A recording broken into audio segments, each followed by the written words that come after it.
आशीर्वाद। आज आलोक धर्माकृत पतंग कविता का शेष अंश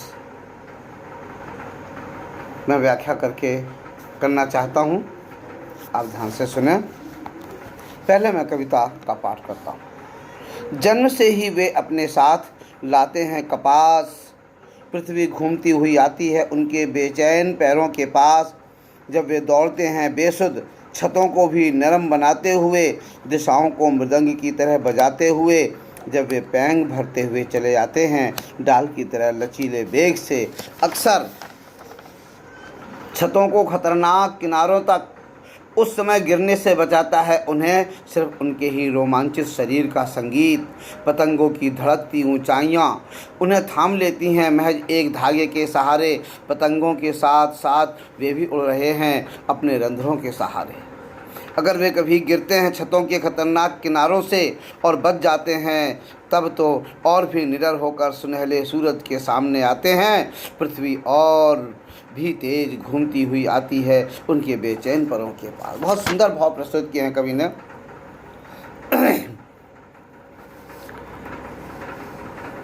कवि ने अपनी इन पंक्तियों के माध्यम से बालकों के उत्साह, उमंग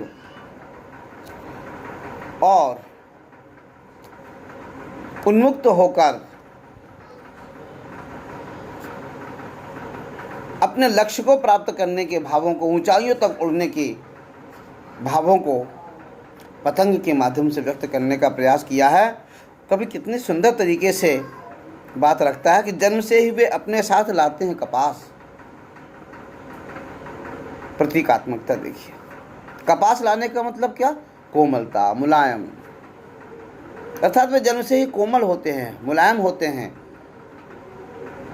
निश्चल होते हैं, निष्कपट होते हैं। तो जन्म से ही वे अपने शरीर में कोमलता लाते हैं, जैसे कपास कोमल होता है।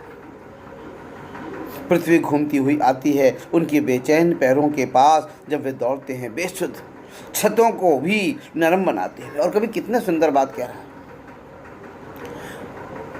कि उनके मन में कोई तर्क वितर्क नहीं होता है। वे पतंग की ओर सहज में ही दौड़ते चले जाते हैं। ना उन्हें ये भय होता है कहीं टकरा जाएंगे, ना उन्हें ये भय होता है कि कहीं गिर जाएंगे। वे केवल बेसुध होकर दौड़ते हैं। तो कभी देखिए कितनी अच्छी बात कह रहा है कि पृथ्वी घूमती हुई आती है उनके बेचैन पैरों के पास। जब वे दौड़ते हैं बेसुध, छतों को भी नरम बनाते हुए। कभी कहता है कि वे बालक, वे बच्चे जब छतों को भी नरम बनाते हुए, अर्थात अपने कोमल पैरों से छतों पर दौड़ नंगे पैरों से या कोमल कोमल पगों से जब छतों पर दौड़ते हैं, तो उन्हें ऐसा लगता है जैसे ये छत भी हमारे पैरों की तरह कोमल हो गई है। तो ऐसे बेसुध होकर दौड़ते हुए केवल अपने एक लक्ष्य, पतंग रूपी लक्ष्य को पाने के लिए, उसको और ऊंचाई तक ले जाने के लिए जब वे छतों पर दौड़ते हैं, तो ऐसा लगता है कि जैसे ये पृथ्वी भी घूमती हुई उनके बेचैन परों का मतलब कि अपने लक्ष्य को, पतंग रूपी लक्ष्य को पाने के लिए जो व्याकुल हैं, दौड़ते हुए चले जा रहे हैं, उत्सुक हैं, ऐसे बेचैन पैरों के पास वह पृथ्वी स्वयं उनके पास आ जाती है। अर्थात ऐसा लगता है वे नहीं दौड़ रहे हैं, पृथ्वी उनको दौड़ा रही है। और दिशाओं को मृदंग की तरह बजाते हुए जब वे पैंग भरते हुए चले जाते हैं ढाल की तरह लचीले वेग से, अक्सर छतों की खतरनाक किनारों तक। और इतना ही नहीं, जब वे छतों पर दौड़ लगाते हैं और पतंग की ओर निहारते हुए, पतंग की ओर देखते हुए, उनके पैरों की धमक से ऐसा लगता है कि जैसे इन पैरों की धमक को ये चारों दिशाएं एक मृदंग के स्वर का स्वरूप दे देती है, मधुर स्वरूप दे देती है।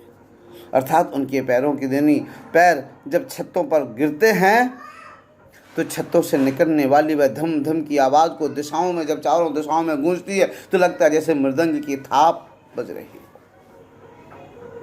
और जब वे पैंग भरते हुए चले जाते हैं ढाल की तरह लचीले वेग से, अक्सर, और जैसे रस्सी पेड़ पर रस्सियों से झूला डालकर लोग पैंग भरते हुए झूलते हैं, बार बार इधर आना उधर जाना, आने जाने की जो प्रक्रिया है, ठीक वैसे ही पतंग को उड़ाते हुए कभी इधर से कभी उधर से कभी ने उस प्रक्रिया को झूले में पैंग भरने की प्रक्रिया दी। कितना बढ़िया बिंबात्मक स्वरूप दिया है, ब्रह्म विधान का स्वरूप है यहाँ पर, कि जब वे पैंग भरते हुए चले जाते हैं अर्थात दौड़ते हुए झूले की तरह पैंग भरते हुए चले जाते हैं, ठीक वैसे ही डाल की तरह लचीले वेग से अक्सर, जैसे एक डाल, कोमल डाल, मुलायम डाल, लचीली डाल को आप अपनी तरफ झुका कर छोड़ेंगे तो ठीक जितनी वेग से आपने छोड़ा, ठीक वे उसी वेग के साथ अपने स्थान तक पहुंच जाती है। ठीक ऐसे ही ये बच्चे भी उस पतंग को प्राप्त करने के लिए, पतंग को पाने के लिए ठीक वैसे ही लचीले पेड़ की लचीली डाल के समान तेजी से दौड़कर पहुंचने का प्रयास करते हैं, और इसी प्रयास में वे छतों के खतरनाक किनारे तक पहुंच जाते हैं। उन्हें यह ध्यान ही नहीं रहता कि मैं कहाँ पैर रख रहा हूँ, मेरा पैर, मेरा ये लचीलापन, वे तो केवल पतंग की ओर निहारते हुए दौड़ते चले जाते हैं, झुकते चले जाते हैं, या पीछे की ओर पतंग की ओर देखते अपनी पतंग को ऊंचाई की ओर ले जाने के लिए वे दौड़ते चले जाते हैं, पीछे की ओर झुकते चले जाते हैं। और बेसुध की इस स्थिति में जब वे पीछे की ओर जाते हैं तो जैसे पेड़ की वह लचीली डाली झुक जाती है, ठीक ऐसे ही ये भी बिल्कुल छत के उस खतरनाक किनारे पर झुक जाते हैं। उस समय गिरने से बचाता है उन्हें सिर्फ उनके ही रोमांचित शरीर का संगीत। उस समय वे गिरते गिरते से बचते हैं, उसी तरह बचते हैं। उन्हें कौन बचाता है? कोई दूसरा बचाने वाला नहीं आता है।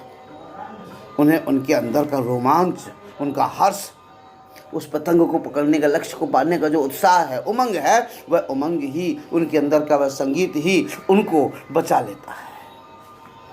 पतंगों की धड़कती ऊंचाइयां उन्हें थाम लेती हैं महज एक धागे के सहारे। और कौन बचाता है? कभी कहता है कि जो पतंग की धड़कती हुई ऊंचाइयां, पतंग जो ऊंचाई की ओर उड़ती चली जा रही है, वह उनका जो लक्ष्य है केवल पतंग को निहारने का, तो कभी क्या कल्पना कर रहा है कि वह पतंग की ओर निहारना, उस पतंग की वही ऊंचाई एकदम किनारे की ओर झुके हुए उस बच्चे को अपनी पतली सी डोरी के सहारे से थाम लेती है, पकड़ लेती है, बचा लेती है।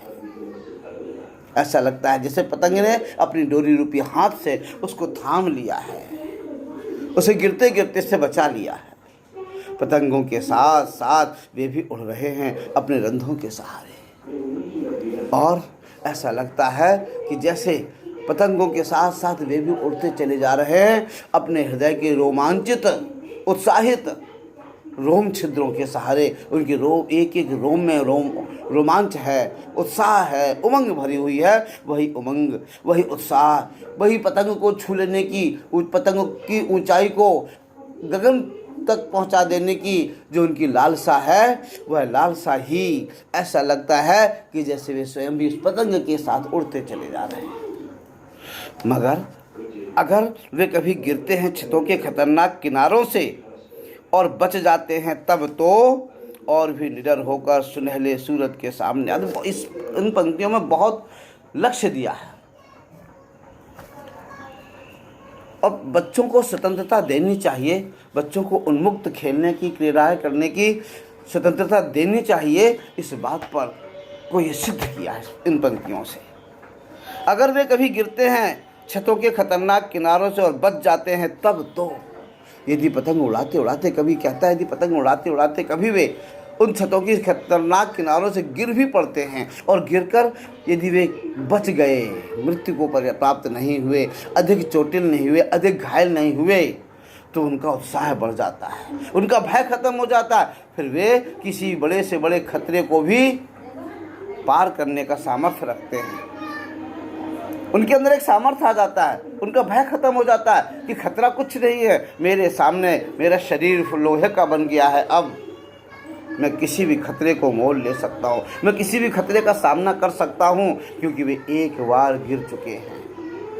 जो एक बार गिर जाता है तो गिरने का स्वाद गिरने का आभास हो जाता है, और उस गिरने में वह यदि बच जाता है तो उसका भय खत्म हो जाता है। फिर वह ध्यानपूर्वक, निर्भीकतापूर्वक किसी भी कार्य को करने में सक्षम हो जाता है। कोई भी बड़े से बड़ा खतरनाक कार्य को करने में भी समर्थ हो जाता है। असंभव को भी संभव बनाने में समर्थ हो जाता है। और फिर निडर होकर सुनहले सूरज के सामने आते हैं, और इसके बाद जब बच जाते हैं तो निडर होकर, अब उनका भय खत्म हो गया, और दीप्यमान होते हुए सूर्य के सामने चुनौतीपूर्वक आ जाते हैं कि मैं तुम्हारे चमचमाते हुई इस प्रकाश को भी कि तपन को भी सहने में समर्थ हूँ, मैं इसका भी सामना कर सकता हूँ। अर्थात मैं किसी बड़ी से बड़ी भयावह स्थिति को भी पार करने में समर्थ हूँ। मैं बड़ी से बड़ी तपन को भी, मुश्किलों की तपन को भी पार करने में समर्थ हूँ। ऐसा वह बचा हुआ बच्चा सूर्य को भी चुनौती देने में समर्थ हो जाता है। अर्थात कठिनाइयों को भी पार कर लेने में उसका भय खत्म हो जाता है, वह निर्भीक हो जाता है, निडर हो जाता है, और निडर होकर वह अपने लक्ष्य को पाने में समर्थ हो जाता है। पृथ्वी और भी तेज घूमती हुई आती है उनके बेचैन पैरों के पास। जब उसमें निर्भीक हो जाता है, उसके अंदर निडरता आ जाती है, उसके अंदर भय, संकोच, लज्जा खत्म हो जाती है, तब पृथ्वी और भी तेज घूमती हुई, अर्थात लक्ष्य उसका जो प्राप्य है वह स्वयं उसके पास ठीक वैसे ही आता है जैसे लगता है कि पृथ्वी उसकी ओर अपने आप आ रही है। उद्यमेन सिद्ध्यन्ति, अर्थात परिश्रम से ही मनुष्य के कार्य सिद्ध होते हैं, मनोरथों से नहीं। और यहाँ वह मनोरथों पर नहीं रहता है, वह पतंग उड़ाते उड़ाते गिरकर, चोटिल होकर, घायल होकर उसके आत्मविश्वास में वृद्धि हो जाती है। और जब मनुष्य का आत्मविश्वास बढ़ जाता है तो वृणुते ही गुण लुब्धाहा, क्यों व्यक्ति के गुणों से लोभित होकर, आत्मविश्वासी धैर्यवान व्यक्ति के गुणों से लोभित होकर, मुग्ध होकर, संपदा स्वयमेव वृणुते, संपत्ति स्वयं उसका वर्ण करती है। इस बात को उन्होंने पृथ्वी और भी तेज घूमती हुई आती है उनके बेचैन पैरों के पास इन प्रतीकात्मक शब्दों से व्यक्त करने का प्रयास किया है। तो कवि कहता है कि मनुष्य, बच्चा आज उन्मुक्त होना चाहिए। वह स्वतंत्र होकर जब खेलेगा, कूदेगा, तो उसके शरीर में बल होगा, बुद्धि होगी, पराक्रम होगा, अनेक बार चोटिल होगा, घायल होगा। तो उन चोटिल होने में, घायल होने में, संघर्ष करने में उसके आत्मविश्वास की वृद्धि होती है। आज हमारे समाज में बच्चों की इस उन्मुक्तता को बांध दिया गया है। वे उन्मुक्त होकर पतंग की तरह ऊपर ऊंची ऊंची उड़ान भरने में असमर्थ होते जा रहे हैं। पतंग की धड़कती हुई ऊंचाइयां उन्हें थाम लेती हैं। वे पतंगों के साथ उड़े जा रहे हैं। इसका क्या भाव है? पतंगों के साथ उड़े जा रहे हैं, अर्थात वे अपने लक्ष्य की ऊंचाइयों को देखना चाह रहे हैं। जब मनुष्य के अंदर अपनी ऊंची ऊंची कल्पनाएं होंगी, ऊंची ऊंची उड़ान होंगी, तभी तो उनको प्राप्त कर सकेगा। और ये ऊंची ऊंची उड़ानों के भाव जागृत कहाँ से होते हैं? इन खेलों के माध्यम से। प्रतियोगात्मकता का भाव कहाँ से जागृत होता है? इन खेलों के माध्यम से, क्रीड़ाओं के माध्यम से। उन्हें स्वयं सोचने की, स्वयं निर्णय लेने की क्षमता कहाँ से जागृत होती है? उन्मुक्त क्रीड़ा करने से। आज उन्हें किताबों में बांध दिया है। मुझे फिर वही अपनी पंक्तियाँ याद आ जाती हैं। कागज कलम किताबों में खोता बचपन, हॉस्टल की दीवारों में रोता बचपन। आज बचपन हॉस्टल की दीवारों में घुट रहा है। आज बचपन कागज कलम और किताबों के कैद में जकड़ता चला जा रहा है, कुंठित होता चला जा रहा है। कभी व्यंग्यात्मक रूप से केवल यही कहना चाहता है कि बच्चों की उन्मुक्तता को मत बांधो, बच्चों की स्वतंत्रता को मत बांधो, उन्हें स्वतंत्र रहने दो, उन्हें स्वतंत्र क्रीड़ाएँ करने दो, उन्हें स्वतंत्र निर्णय लेने का सामर्थ्य प्रदान करो। उन्हें गमले का पौधा मत बनाओ, उन्हें घने जंगल का वृक्ष बनाओ, जहाँ वे सर्दी गर्मी वर्षा के वारों को सहन करते हुए जब वे बड़े होंगे तो वे दूसरों को छाया दे सकते हैं, फल दे सकते हैं, अपना तन भी देने में समर्थ हो सकते हैं। आलोक धनवा की ये कविता आज पूर्ण हुई। हरि ओम।